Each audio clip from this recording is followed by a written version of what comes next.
नमो बुद्धाय। सभी सम्मानित श्रोता बंधुओं को दास का सादर नमस्कार और भगवान महात्मा बुद्ध जी के श्री चरणों में यही याचना प्रार्थना की आप सभी स्वस्थ हों, निरोगी हों और इस खूबसूरत दुनिया का खूबसूरती से आनंद ले पाएं। इसी मंगल कामना के साथ एक बार पुनः आप सभी के समक्ष दास उपस्थित है। आयुर्वेद से जुड़ी कुछ महत्वपूर्ण जानकारी, अपने जीवन में काम आने वाली कुछ महत्वपूर्ण जानकारी लेकर के आज का जो वीडियो है वह बहुत ही महत्वपूर्ण है। आज भाग दौड़ की इस दुनिया में, केमिकल युक्त इस दुनिया में शरीर के ऊपर इतना बोझ पड़ता है कि जिसके कारण से ये शरीर नर्वस होती जा रही है, सुस्त होती जा रही है, आलस्य से परिपूर्ण होती जा रही है।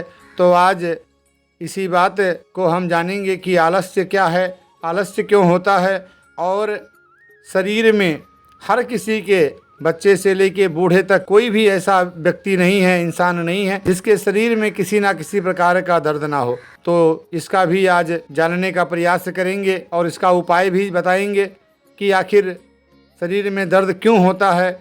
जैसे जोड़ों का दर्द, कमर का दर्द, घुटनों का दर्द, कंधे का दर्द, रीढ़ की हड्डी का दर्द, शरीर के हर एक अंग अंग का दर्द। और इसके बाद आज एक ऐसी चीज़ के बारे में जानेंगे जो आप रोज़ दोपहर में एक कटोरी दही में मिलाकर खा लें तो आपके सारे शरीर के दर्द दूर हो जाएंगे। सबसे बड़ी बात तो यह है कि हमारे शरीर में दर्द होता क्यों है। पहले सुनते हैं भगवान महात्मा बुद्ध जी के पावन अनमोल प्रवचन। आज का जो विषय है वो है कि आलस्य को दूर करने के तरीके। एक समय की बात है, भगवान महात्मा बुद्ध जी एक स्थान पर बैठे हुए थे, उनके शिष्य मंडली भी उनके साथ में थी। अचानक भगवान महात्मा बुद्ध जी मुस्कुराते हुए एक शिष्य से पूछते हैं कि क्या तुम लोगों को पता है कि आलस्य और सुस्ती क्यों आती है। तभी एक शिष्य हाथ जोड़कर बोला कि प्रभु गुरुदेव, यह हमारी आदतों और हमारे मनोबल की वजह से होता है। हम जब भी कोई काम करने की बात सुनते हैं तो हमारे मनोबल कमज़ोर हो जाते हैं और हम सुस्त हो जाते हैं। तभी एक और शिष्य हाथ जोड़कर बोला, गुरुदेव, हम अक्सर अपने स्वार्थ और अहंता में घिरे रहते हैं जिसके कारण हमें आलस्य होती है। हम जब भी किसी कठिनाई का सामना करते हैं तो हम तुरंत हार मान लेते हैं और आलस्य में गुम हो जाते हैं।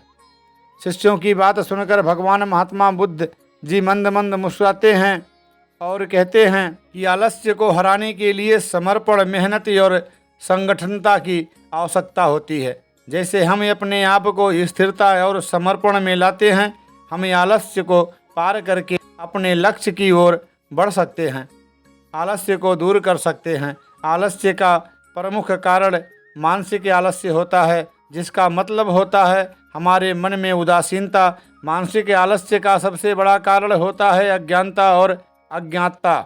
हम अपने असली स्वरूप को नहीं समझ पाते और माया के भ्रम में उलझकर आलस्य की दिशा में बढ़ते जाते हैं। भगवान बुद्ध जी ने आलस्य को 3 प्रकार के रूपों में विभाजित किया है। पहला कायिक आलस्य, जिसमें शारीरिक कामकाज में सुस्ती आती है। दूसरा रूप होता है वाचिक आलस्य, जिसमें हम अपने शब्दों को सांकेतिक रूप में प्रकट नहीं कर पाते हैं और आलस्यपूर्ण भाषा का उपयोग करते हैं। तीसरा है मानसिक आलस्य, जिसमें मन कार्यों में उदासीन हो जाता है और सोचने की क्षमता में कमी आ जाती है। भगवान बुद्ध जी ने आलस्य को दूर करने के लिए महत्वपूर्ण 4 उपाय बताए हैं। पहला, स्वयं को जागरूक करना। हमें अपने असली स्वरूप को समझना चाहिए जिससे कि हम अपने वास्तविक कार्यों में समर्पित हो सकें। इसके लिए ध्यान और समाधि की अभ्यास करना चाहिए। ध्यान के माध्यम से हम अपने मन को नियंत्रित कर सकते हैं और उसमें आलस्य को दूर कर सकते हैं। सकारात्मक सोच का विकास करना। आलस्य का मुख्य कारण यही होता है कि हम अपने दिमाग में नकारात्मक और आलस्यपूर्ण विचारों को बहुत ज़्यादा बढ़ावा देते हैं।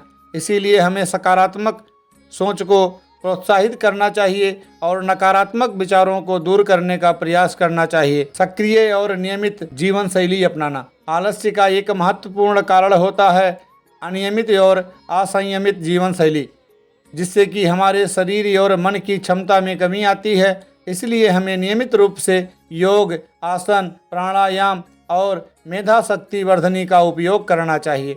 आलस्य से कई प्रकार की समस्याएं भी होती हैं, जैसे कि समय की बर्बादी, उत्पादकता में कमी, सकारात्मकता की कमी, इन सभी परिणामों के कारण हमारा जीवन असफल हो जाता है।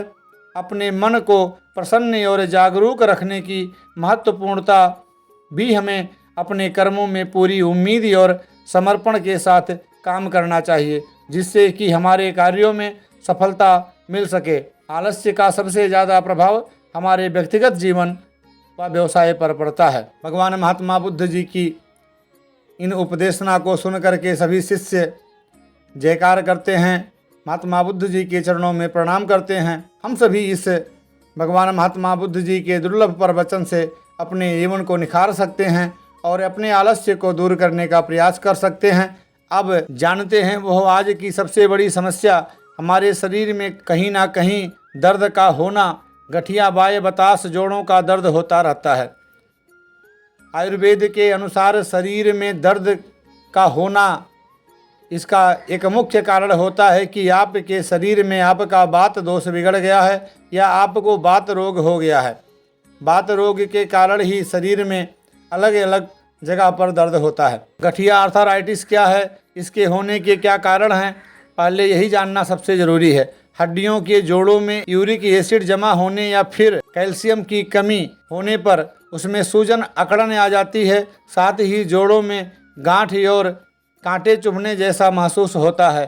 साथ ही जोड़ों में मौजूद टिश्यू भी टूटकर नष्ट होने लगते हैं। इस अवस्था को ही गठिया कहा जाता है। जहां दो हड्डियां आपस में मिलती हैं उसे जोड़ कहा जाता है, जैसे कोहनी, घुटने। गठिया आर्थराइटिस के कई कारण हैं, जिसमें से प्रमुख कारणों को जानते हैं। पहला है कार्टिलेज। जोड़ों में कार्टिलेज एक प्रकार का टिश्यू होता है जो कि हड्डियों के लिए कुशन का काम करता है। इसके नष्ट होने पर जोड़ आपस में रगड़ खाने लगते हैं, जिससे गठिया की समस्या हो सकती है, जिसे आम भाषा में ग्रीस की कमी कहा जाता है। दूसरा है अनुवांशिक। अगर परिवार में किसी को गठिया की समस्या रही है तो हो सकता है कि व्यक्ति को भी इसका सामना करना पड़े। अगला है 60 वर्ष के आसपास पहुंचने पर यह समस्या होने लगती है, लेकिन आजकल युवा भी इसका शिकार होते जा रहे हैं। और अगला कारण है पुरानी चोट। अगर पहले कभी हड्डियों या जोड़ों में चोट लगी है तो भविष्य में आर्थराइटिस की समस्या होने की आशंका बढ़ जाती है। एक कारण है मोटापा। वजन का अधिक होना भी आर्थराइटिस का अहम कारण माना गया है। शरीर का वजन जरूरत से ज़्यादा होने पर घुटनों, कूल्हों व कमर पर ज़्यादा बोझ पड़ता है। आगे चलकर इससे गठिया हो सकता है। संक्रमण। शरीर में किसी बैक्टीरिया या वायरस के पनपने पर भी गठिया हो सकता है। जानते हैं कि गठिया के क्या क्या लक्षण हैं। वैसे तो लक्षण भी बहुत सारे हैं, पर कुछ अहम लक्षण के बारे में जानते हैं। जोड़ों में सूजन और दर्द। सूजन के कारण चलना फिरना मुश्किल। किसी किसी को सुबह यह ज़्यादा दर्द देता है। प्रभावित जगह पर लाल रंग का हो जाता है।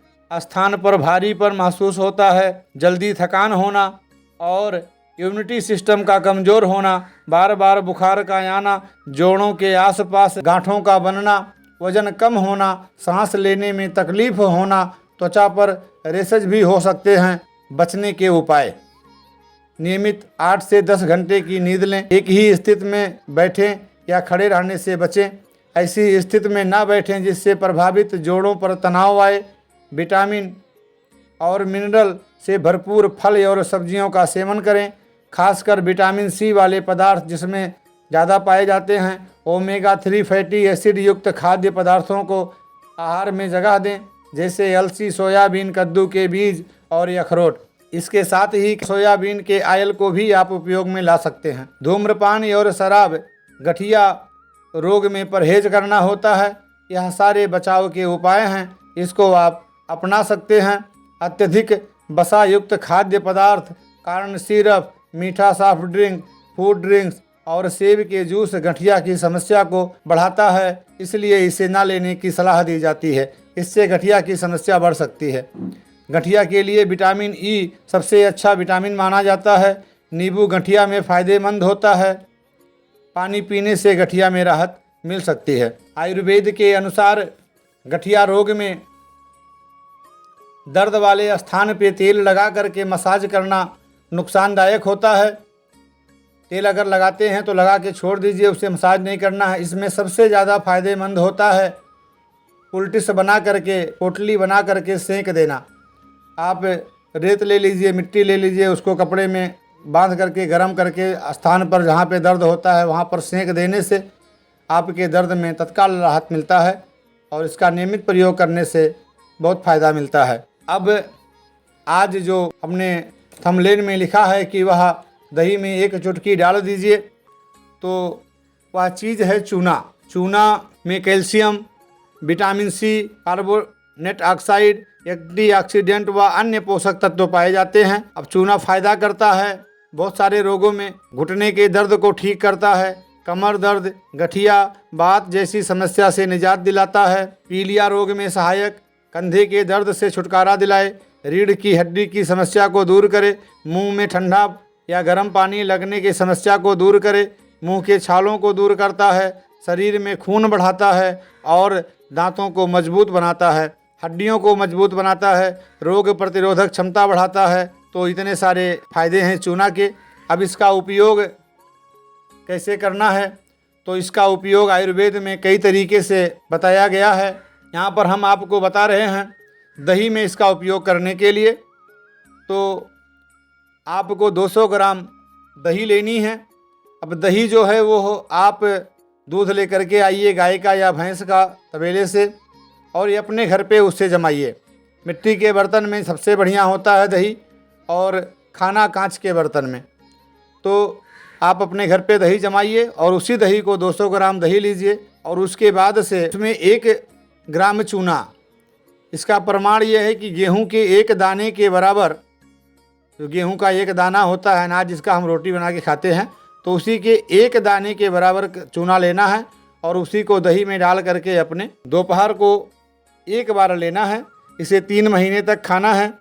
इसका कोई साइड इफ़ेक्ट नहीं है। खाना खाने के 1 घंटे पहले, आप जब भी दोपहर का खाना खाते जाते हैं उसके 1 घंटे पहले इसको 200 ग्राम दही में 1 चम्मच चूना अच्छी तरह से मिला करके आपको इसी को खाना है। अगर दही उपलब्ध नहीं हो पा रही है तो कोई बड़ी बात नहीं है। दही में भी कैल्शियम होता है, विटामिन सी होती है और चूने में भी होता है, तो ये दोनों साथ में मिलते हैं तो बहुत फ़ायदा करते हैं। लेकिन अगर किसी कारणवश मिलावटी युग में आपको शुद्ध दूध नहीं मिल पा रहा है, शुद्ध दही नहीं बन पा रही है, तो शास्त्रों में लिखा है कि चीज़ थोड़ा खाएं पर शुद्ध खाएं। तो सही नहीं मिल रहा है तो नाम के लिए खाने का कोई मतलब नहीं है। आप दही को स्किप भी कर सकते हैं। फिर आप 1 गिलास गर्म गुनगुना पानी लीजिए, उसमें प्रमाण वही है 1 गेहूं के दाने के बराबर चूना, उसे डाल करके उसमें मिला लीजिए। वह पानी आप दिन में कभी भी 1 बार पीजिए, नियमित पीजिए इसे। और इसे आप चूने को फाँक करके पानी पी भी सकते हैं। घोल के पीना है तो घोल के पीजिए, या फाँक सकते हैं तो फाँक लीजिए। अगर इसे आप मोटापा दूर करने के लिए खाना चाहते हैं, क्योंकि ज़्यादा खाने से भी वज़न बढ़ता है, इसलिए खाना खाने से पहले 1 गिलास गुनगुने पानी में चूने का डाल करके इसको खाना है। तो चूने के पानी में साइट्रिक एसिड होता है जिससे शरीर का मेटाबॉलिज्म बढ़ जाता है। इससे एक्स्ट्रा कैलोरी बर्न होती है और कम फैट जमा होता है और मोटापा नहीं होता। अगर नॉर्मल इसे एक आम इंसान को 1 गेहूं के बराबर चूना नियमित ले सकता है। बच्चे लेंगे, बच्चों का हड्डियां मजबूत होंगी और बाल झड़ने से रुकेगा, बाल मजबूत होंगे, बाल काले होंगे, बहुत सारी इससे फ़ायदे हैं। तो इस हिसाब से इसे आप नियमित ले सकते हैं गुनगुना पानी में 1 गिलास। अगर मोटापा कम करने के लिए ले रहे हैं तो इसे दोपहर में खाना खाने के 1 घंटा पहले इसे आपको लेना है, उसके बाद खाना खाना है। और नॉर्मल ऐसा कोई भी व्यक्ति ले रहा है तो उसे आप सुबह, दोपहर, शाम जब भी आपकी इच्छा है, पूरे दिन में आपको 1 बार 1 गेहूं के दाने के बराबर 1 गिलास गुनगुना पानी में डाल करके या तो घोल करके पीजिए या फाँक करके पीजिए। दोनों तरीके से फ़ायदेमंद है। और गठिया रोग में, आम वात में मसाज करना और नुकसान करता है, दर्द उससे कम नहीं होगा। तो सिर्फ अगर लगाना चाहें तो तेल को लगा करके छोड़ देना है, मसलना नहीं है, उसमें सेंक देना सबसे बढ़िया होता है। इसके साथ में आपको एक काम ये और करना है, वह यह है कि जब आप रात में सोने जाते हैं तो उससे सोने के 1 घंटा पहले 1 गिलास गुनगुना दूध लीजिए और उसमें 2 से 3 ग्राम हल्दी डाल करके, हल्दी भी अपने घर पर ला करके चीज़ें कुछ भी खाइए, शुद्ध खाइए, सही खाइए, मिलावटी चीज़ों पे भरोसा मत करिए। चीज़ें आज जितने भी मार्केट में मिल रही हैं सब में कुछ ना कुछ मिलावट है, तो अभी भी खड़ी चीज़ों में कुछ गुंजाइश है। तो इसलिए आप चाहे अनाज हो, चाहे मसाले हों, वह पिसा हुआ ना लाइए, अपने घर में लाइए। जीरा, मिर्च, हल्दी, मरचा, जवाइन, कुछ भी जो भी मसाले हैं, खड़ा मसाला लाइए, अपने घर में पीसिए, उसका टेस्ट देखिए, बाहर के पिसे हुए मसाले का टेस्ट देखिए, दोनों में ज़मीन आसमान का अंतर आएगा। तो शुद्ध चीज़ रहेगा। तो वही शुद्ध हल्दी उसमें 3 ग्राम डाल लीजिए, दूध को उबाल लीजिए और 1 चम्मच अश्वगंधा पाउडर, ये आप इसका नियमित सेवन करिए। ये आयुर्वेद का रसायन है, इससे बल वृद्धि होती है, सेहत सही रहता है, बहुत सारे रोग में ये अश्वगंधा काम करता है। तो दूध के साथ में अश्वगंधा लीजिए 1 चम्मच। और ये चूना जो है, चूना हर इंसान को, पहले पुरातन ज़माने में भी चूना आज भी लोग खाते हैं, पान के साथ खाते हैं। उसमें जो आर्टिफिशियल वो तम्बाकू खाने लगे और सारी चीज़ें खाने लगे, वो नुकसान करती है। बाकी चूना और पान का पत्ता दोनों फ़ायदेमंद है पेट के लिए। तो चूने से दांत मजबूत होता है। खट्टे फलों से एलर्जी है अगर किसी को, तो वह चूना के सेवन से परहेज़ करे। ऐसे लोगों को चूना नहीं खाना चाहिए। और नहीं तो कोई भी व्यक्ति इसे चूना नियमित, इससे कैल्शियम शरीर में बढ़ती है और जब कैल्शियम की मात्रा बढ़ेगी तो हड्डियां मजबूत होंगी, सेहत मजबूत होगा। तो आज का यही है, 1 गेहूं के दाने के बराबर चूना। आप दही में ले रहे हैं तो अच्छी बात है, लेकिन दही अगर सही मिले तो ही लीजिए, नहीं तो आप गुनगुना पानी या तो हर जगह उपलब्ध है, उसमें डाल करके, कोई टाइमिंग नहीं है। टाइमिंग सिर्फ मोटापा के लिए है। अगर मोटापा के लिए कम करने के लिए आप ले रहे हैं तो दोपहर के भोजन के 1 घंटे पहले आपको पहले चूना वाला पानी पी लेना है, उसके बाद भोजन करना है। तो फैट कम जमा होगा और आपका मोटापा बढ़ेगा नहीं, जो मोटा हुआ है वह भी कम होगा। जैसे हर वीडियो में कहते हैं, वह तो करना ही करना है, प्राकृतिक नियमों का पालन करना है, क्योंकि बिना इसके कुछ भी संभव नहीं है। तो प्राकृतिक नियम के वीडियो पड़े हैं चैनल पे, आप देख सकते हैं। खाना खाने के नियम, पानी पीने के नियम, उठने के नियम, सोने के नियम, ये सारे नियम, क्योंकि ये शरीर भी 9 प्रकृतियों में से 5 प्रकृति से मिलकर के बनी है। और ये प्रकृति के हिसाब से ही आज संसार में जितनी सारी हमारे घर के आसपास झाड़ियां हैं, पेड़ पौधे हैं, सब कुछ हमारे लिए बनाई गई हैं। बस सिर्फ हमें जानकारी नहीं है। एक दूब का पेड़, एक घास का पेड़ भी हमारे सेहत के लिए बहुत लाभप्रद है। अगला वीडियो उस पर भी बनाएगा। तो कोई भी जितनी वनस्पतियाँ बनाई गई हैं सब इस इंसान के लिए बनाई गई हैं। जानकारी के अभाव में हम उसे घास फूस समझ करके फेंक देते हैं। और ये जड़ी बूटियाँ, इससे हम सुखी रह सकते हैं, निरोगी रह सकते हैं, स्वस्थ रह सकते हैं। तो आशा करते हैं कि ये जानकारी आपको पसंद आई होगी। फ्री की दवा है, फ्री की एडवाइस है, इसे आप आजमा करके देखें। 1 दिन, 2 दिन, 4 दिन, 10 दिन, 15 दिन, अच्छा लगे तो शेयर करें, लोगों को भी बताएं, लोगों को जागरूक करें, लाइक करें। चैनल पर नए हैं तो चैनल को भी सब्सक्राइब करें। अपना एक ही लक्ष्य है, एक ही उद्देश्य है कि ज़्यादा से ज़्यादा सही और सटीक जानकारी लोगों तक पहुंचाई जाए। लोग सुखी हों, सारा देश सुखी हो, समाज सुखी हो, सब स्वस्थ हों और भगवान महात्मा बुद्ध की बनाई इस खूबसूरत दुनिया का खूबसूरती से आनंद ले पाएँ। क्योंकि जब दिल सही रहेगा, मन प्रसन्न रहेगा, तो फिर सब कुछ अच्छा लगता है। दास तो अक्सर कहता है कि चांदनी रात में बरसात बुरी लगती है, घर में हो अर्थी तो बारात बुरी लगती है, लाख सामान जुटाए जमाना ये गणेश, दिल में हो दर्द तो हर बात बुरी लगती है। इसलिए चिंता छोड़ दें, चिंतन करें अपने अपने आराध्य का, अपने अपने भगवान का, गुरुजनों का, और निश्चिंत होकर के आनंद के साथ इस जीवन की यात्रा को पूर्ण करें। तो मिलते हैं एक नई जीवन उपयोगी प्रेरणादायक कहानी के साथ अगले वीडियो में। नमो बुद्धाय दोस्तों।